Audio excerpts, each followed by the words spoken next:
ஓம் சக்தி. சேலத்தில் ஓர் சமயபுரம்.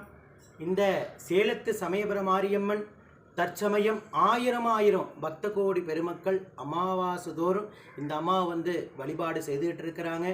அமாவாசையில் என்ன சாமி அவ்வளவு முக்கியத்துவம் அப்படின்னா, அமாவாசை அன்னைக்கு மொச்சக்கட்டை கத்திரிக்காய் குழம்பு வச்சு முருங்கைக்கீரை பொரியல் செய்து 3 அடுக்கு சாதம் வைத்து பச்சரிசி மாவிளக்கு இடித்து அந்த மாவிளை ஜோதியாக ஏற்றி உடுக்கி அடித்து பாட்டு பாடி அம்மாவை அந்த ஜோதியில் ஆவாகனம் பண்ணி அந்த ஜோதியை எடுத்துகிட்டு வந்து ஆகாரத்தில் வச்சு அம்மாவை சாப்பிட வச்சு அந்த படையில் குழந்தை பேர் இல்லாத பக்த கோடி பெருமக்களுக்கு கும்பிட்டு கொடுத்தா உடனுக்குடனே குழந்தை பேர் கிடைக்கும்.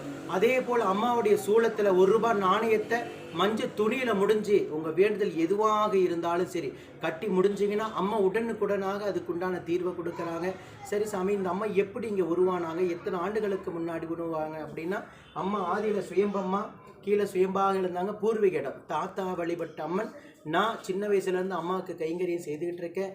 அம்மா எனக்கு உருவம் அமைங்கன்னு சொல்லி 21 இடத்துலேருந்து புற்று மண் எடுத்துகிட்டு வந்து சமயபுரத்துலேருந்து மண் எடுத்துகிட்டு வந்து அம்மா உருவமாக உக்காந்து இப்போ 10 வருஷம் ஆகுது.